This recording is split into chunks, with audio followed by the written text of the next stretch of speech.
What do you do when the woman you built a home for looks you in the eyes and says another man deserves your family as Christmas more than you do? Because that word deserves is not holiday talk, it is a verdict. It is someone quietly telling you where you rank, and if you have ever been taken for granted, if you have ever been treated like the furniture that holds the house together but never gets thanked. Stay with me until the end, because what happens next is not a fight. It is a vanishing, and by the time the calendar flips into the first week of January, the person who thought they had control will walk into a house so cold, so silent, so final.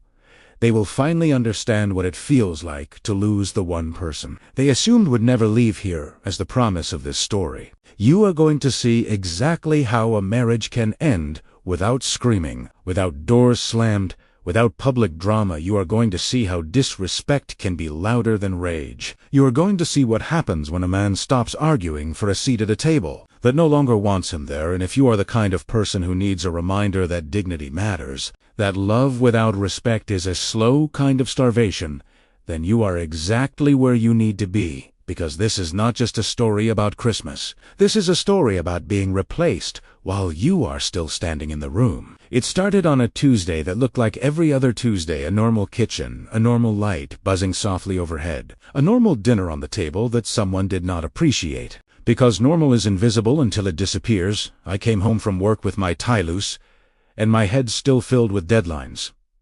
The kind of day where you want one quiet meal, one familiar voice, one sign that the life you are building is mutual. Lauren was already seated, scrolling her phone between bites like her screen was more real than the person across from her. Hannah was in her room with earbuds, in half a teenager, half a stranger. At that age where they still need you but would rather die than admit it, I started talking about my day, about a project that had my boss breathing down my neck, about a promotion that might come if I kept pushing. And Lauren cut through me like I was background noise. Not angry, not emotional, just casual. Hannah and I are spending Christmas and New Year with Mark.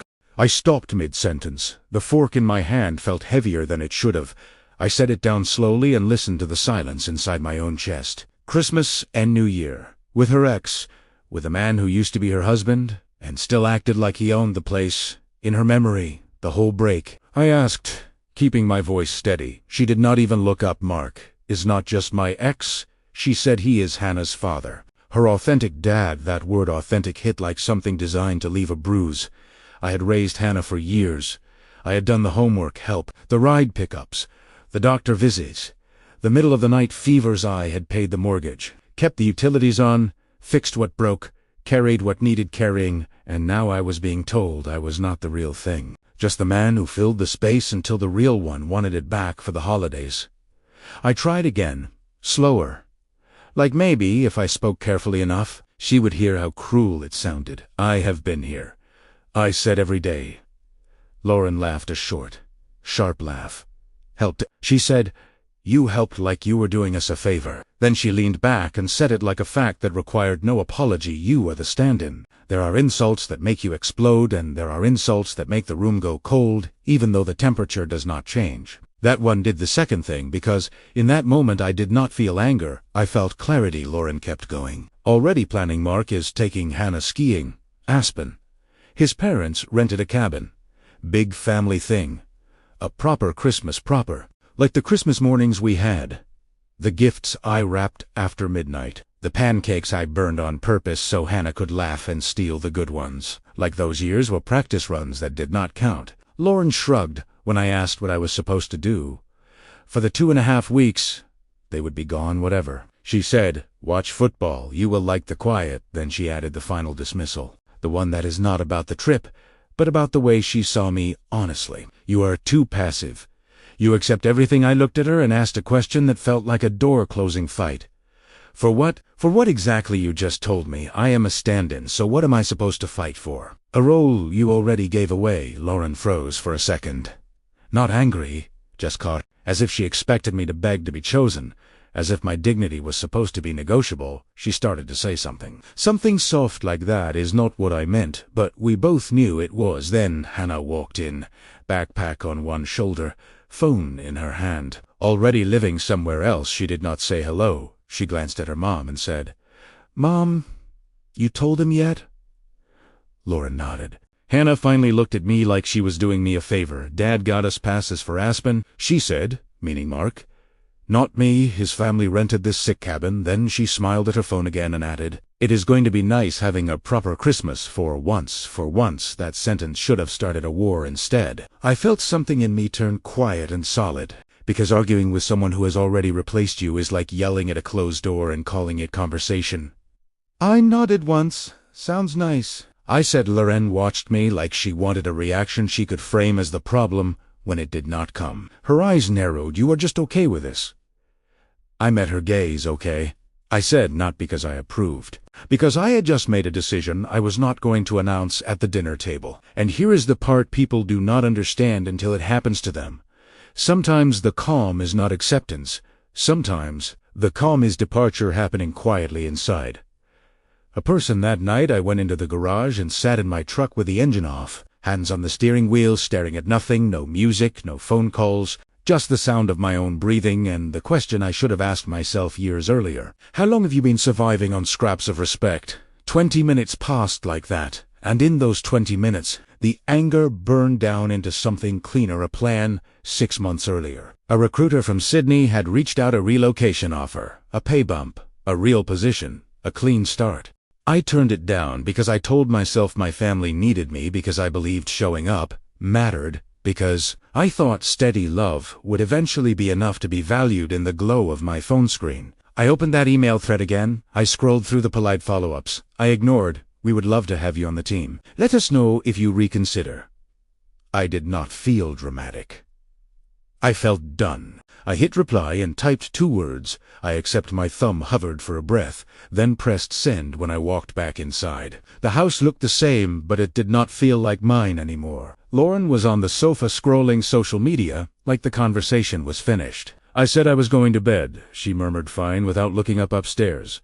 I opened my laptop and stopped thinking in feelings. Feelings had earned me years of being useful and unseen, so I made a list: passport, bank accounts, mail forwarding, direct deposit, utilities, passwords, legal timeline, suitcases. No revenge, no explosion, just reality. Each bullet point felt colder than the last, like I was draining warmth out of a place that never held it for me anyway. And then the thought came, sharp and simple: if they can plan Christmas without me, I can plan a life without them the next morning. My body woke up before my alarm, like it already understood the new rules. Lauren was still asleep, all peaceful and cozy, like the floor under her feet could never move. I watched her for a second, not with hate, but with something stranger, distance. Because when you realize someone is not protecting your place in their life, you stop seeing them as your safe place. You start seeing them as a risk. I left early, drove through the dark streets, and got to my desk before the office filled up with noise. I called the Sydney recruiter. Her voice was warm and professional, the kind of tone that makes your life feel like it can be handled cleanly. She sounded genuinely happy. "We were hoping you would come around," she said. "When can you start?" "As soon as you can make it happen," I replied. "I need it fast." There was keyboard clicking, papers shuffling, a calm efficiency that felt like oxygen. "Passport is current," she said. "Visa for your field is straightforward. We can fast-track then," she asked casually. "Will your family be coming later?" I stared at my monitor and answered the truth out loud for the first time. Just me. There was no judgment, no surprise. "Just the next step, all right," she said. "We will book your flight." When she gave me the date, something inside me locked into place. No more, maybe. No more waiting for respect like it was a reward that might come if I behaved well enough. I opened a new bank account on my lunch break and changed my direct deposit, not because I wanted to punish Lauren, because I had learned something dangerous about love. If you do not protect yourself, the people who benefit from your unprotected life will not protect it for you after work. I rerouted my mail to a box across town, then I backed up every file that mattered. Tax documents, IDs, contracts, anything that could be used to reach into my life. Then I changed passwords, email, banking, utilities, everything that had my name on it, because I was not leaving a door open for someone who did not respect the room. I called my friend Alex, the one man I trust, with real silence.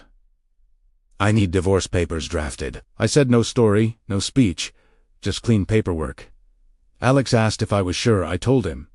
Yes, my voice did not shake. When a man finally chooses himself, the decision does not sound loud, it sounds calm. By Sunday, 2 suitcases were packed and hidden, not piled in the open like a threat, hidden like a plan. Lauren spent the week acting like the holidays were a victory. She hummed in the kitchen. She talked about ski gear. She laughed at messages on her phone that were not from me. She did not ask how I felt. She did not check in. She did not do the one thing that would have changed everything. She did not acknowledge that she had pushed her husband to the edge. And here is the reason that matters, because people only apologize for what they recognize as real harm. Lauren did not see me as someone she could harm. She saw me as someone who would absorb whatever she did and remain available. That assumption is what ends marriages, not one trip, not one ex. The assumption that you can treat someone like an appliance, and it will keep working because it always has one evening. She came home excited, shopping bags on her arms.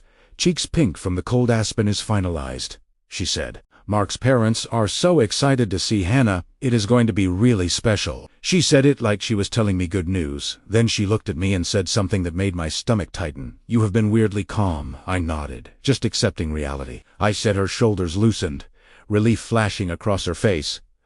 Good, she said honestly. I was ready for an argument. I am glad you are being mature about it. Mature in some homes. That word means respected in other homes. It means convenient, quiet, useful. I watched her smile and realized she thought my calm was permission. She thought I had been placed on a shelf. She started listing things I needed to handle while they were gone. Trash day, mail, pick up a neighbor's package, as if I was the house manager, not the husband. Got it, I said, and I meant it. Just not the way she thought, because while she pictured me holding down the fort, I was counting down to leaving the battlefield the week before Christmas. Hannah started drifting farther away, not with cruelty, just with that teenage focus that makes adults fade into scenery. She talked about Mark like he was the main character. Dad got us reservations. Dad got us passes. Dad is taking us to dinner. She never once asked if I would miss her. Lauren never once asked either, and that is how the decision grew stronger. Not fueled by rage, fueled by emptiness. Christmas week arrived. The driveway glittered with frost. The house smelled like pine and cinnamon. Not because love was present, but because Lauren liked the idea of holiday warmth. I watched them load the car 3 suitcases for a 2.5-week trip. Not luggage, a statement. Lauren kissed my cheek quickly at the door like checking a box. See you in January, she said. I nodded. Hannah waved, without looking up from her phone. Then the car backed out, turned the corner, and disappeared. I waited 10 minutes after they left. Not because I was scared, because I did not want any last-second forgot my charger moment forcing a conversation I refused to have. Then I walked to the kitchen table and placed an envelope, plain white, her name neatly on the front. I set it where she could not miss it, right where her eyes would land first. No hiding, no games, just the truth, inside. The letter was short. I accepted the position in Australia. I am leaving. The house is yours. The lawyer will be in touch. This is not anger, it is done. That was it. No insults, no begging, no long explanation. Because I was not writing a letter to win her back. I was writing a receipt for a decision she already made at that dinner table after I placed the envelope. I walked through the house, one last time, room to room, checking locks, closing drawers, looking at the spaces that used to hold my things, and for the first time in a long time, the silence did not feel like punishment. It felt like peace. Here's what most people miss leaving, is not one moment. Leaving is a series of quiet choices that turn into a door you cannot reopen the day after they left. The house did not feel empty the way people describe it. It felt honest, because the tension that had been living in the walls finally had nothing to perform for. I moved like a man who had done this in his head 1,000 times. I finalized what needed finalizing. I closed what needed closing. I took my name off what could become a chain. Later, not to be cruel, to be free, there is a difference. Freedom is not a punishment. It is a boundary with consequences. On Christmas Eve, the world outside looked festive and warm inside my house. It felt like after hours in an office, bright lights, no laughter, no music. Just the hum of the refrigerator and the ticking clock, like it was counting down to my exit. I ordered takeout, because it was fast and did not ask questions.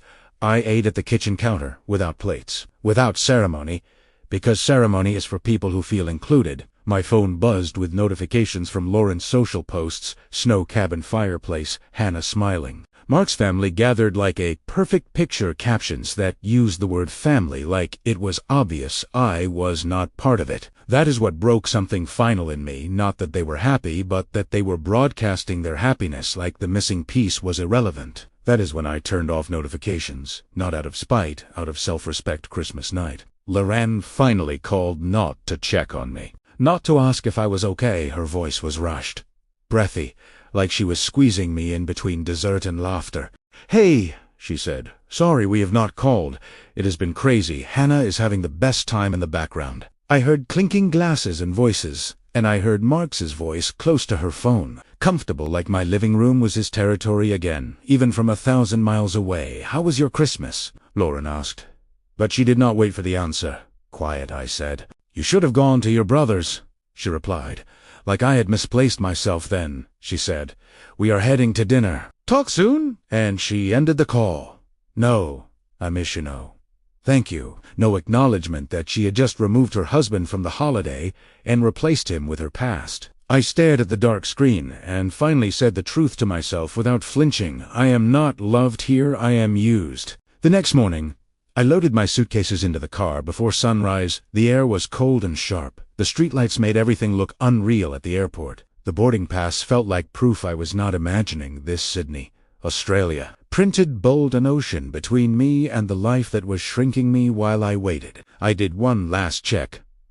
Bank account secured, mail forwarded, lawyer ready. Then I did the most important thing. I turned off my phone, because leaving while still reachable is not leaving. It is waiting to be pulled back. When I landed in Sydney, the air felt different, saltier. Cleaner. The city moved with a calm confidence. Nobody cared about my family drama. Nobody asked why I was alone. They just said, "Welcome." Work started fast. Meetings, introductions, projects, the rhythm of competence. The simple relief of being valued for what you do, not tolerated for what you provide. A weekend. I realized something that made me angry in a way I had not allowed myself to feel. I was thriving in a place that treated me like a person. That meant my suffering back home was not inevitable. It was chosen by me. For years, because I kept hoping love would turn into respect if I kept showing up. Back home, January arrived, like it always does, cold, unforgiving, and forlorn. It arrived with a key turning in a lock and a silence that bit harder than winter air. January 6th, mid-afternoon, Lauren opened the front door and stepped into a house that felt wrong immediately. Not just quiet, dead, no TV sound, no footsteps, no humming heater. The air was so cold it stung her cheeks. Hannah dragged her suitcase in behind her, still half in vacation mode. "Complaining about the temperature, Mom. Why is it freezing?" Laura did not answer, because she saw it, the envelope plain white on the kitchen table, her name written neatly across the front. Her fingers trembled as she ripped it open. The first line hit like a drop. "I accepted the position in Australia." If you've ever watched someone realize too late that they pushed the wrong person past the point of returning. You know, the look, it is not just sadness, it is shock. The sudden understanding that the thing you've depended on is gone. Lauren read the first line again and again, then she grabbed her phone, called my number. A flat recording told her it was disconnected. She tried again.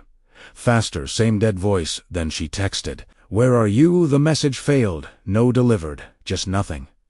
Panic became physical. She moved through the house too fast. As if speed could fix it, she yanked open the closet. Half the hangers were gone. The space looked wrong, like a missing tooth in the bathroom. My razor was gone, my toothbrush, my cologne, clean final. Hannah appeared in the doorway, eyes wide now. "Mom, what is happening?" Lauren opened her mouth. But there was no lie that fit, because this was not a fight. This was a cut cord, and now Lauren had to face the truth. I did not storm out. I stepped out quietly, completely. The first thing Lauren did after panic was what people always do when they lose control. She tried to regain it by reaching for authority. She called my job. She called the front desk. She forced her voice. "Come, I need to reach my husband." The receptionist hesitated, keyboard clicking. A pause that felt like a door closing softly. "I show him as relocated." "Ma'am, relocated where?" Lauren demanded. "I cannot share details," the receptionist said. "But I can transfer you to HR." HR came on with that careful professional voice. That means they already know the truth and are trying not to get dragged into someone else's mess. "Yes, ma'am. I can confirm an international transfer." "No, ma'am. I cannot share personal details." Lauren's voice cracked. "I am his wife." There was a pause on the other end, not disbelief, just discomfort, as if the HR person had assumed she already knew. That assumption crushed her more than any insult could have. because it meant everyone at my job believed my wife mattered enough to be informed, and yet she had been left out, not because I forgot. Because I chose. Lauren hung up and called my brother. No answer. She called my friend Alex. He answered, but his tone was formal, guarded. Lauren, he said, I represent Ronan now. Everything goes through me. Lauren tried anger. You cannot do this without talking to me. Alex did not raise his voice. He just said, your husband already made his decision. Then he emailed her. The petition, the paperwork was clean. Uncontested, no demands, no threats, and the line that hit hardest my client is waiving claims to marital property and assets. He is requesting an expedited process. Lauren stared at that sentence like it was written in another language, because here is what she realized. I was not fighting her for the house I was paying to leave without being touched again. Hannah was still standing in the hallway, shivering, watching her mother shake. The heater was off, because the auto payment had been changed, not as revenge. Because I was no longer maintaining a system that treated me as replaceable mom.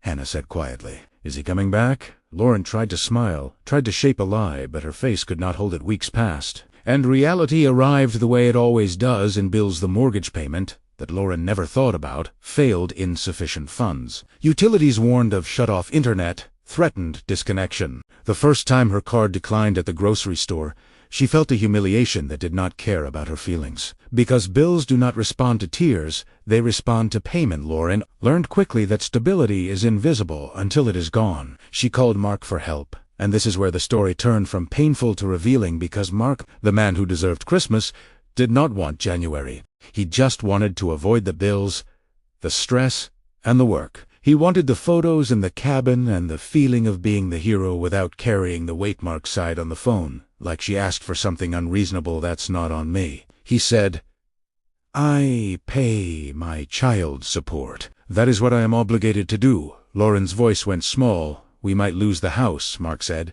Sell it, rent, downsize. But I am not taking on your mortgage. The word authentic cracked right there, because the man she elevated for the holiday refused to show up for the consequences. Hannah heard the call. Teenagers pretend not to listen, but they hear everything. Her face changed. Not dramatic, just quietly disappointed, the kind of disappointment that does not heal easily. School started again. Hannah withdrew grades, slipped. She stopped leaving her room. Lauren got a call from the counselor. Hannah seems anxious. The counselor said, is everything okay at home? Lauren said yes, too fast after she hung up. She sat at the kitchen table, staring at the envelope that had started it all. The letter did not change, no matter how many times she reread it, because it was never meant to be negotiable. Lauren tried the one move she thought might still work. She told Hannah to write to me, not to manipulate. She claimed, but to heal. Hannah wrote a letter anyway, because kids still hope adults can fix what they break. She apologized for being rude. She said she missed the small things, fun times, laughter, and how I always came through, even when she acted like she did not care. Lon mailed it to Alex forward 2 weeks later. It came back, returned unforwarded.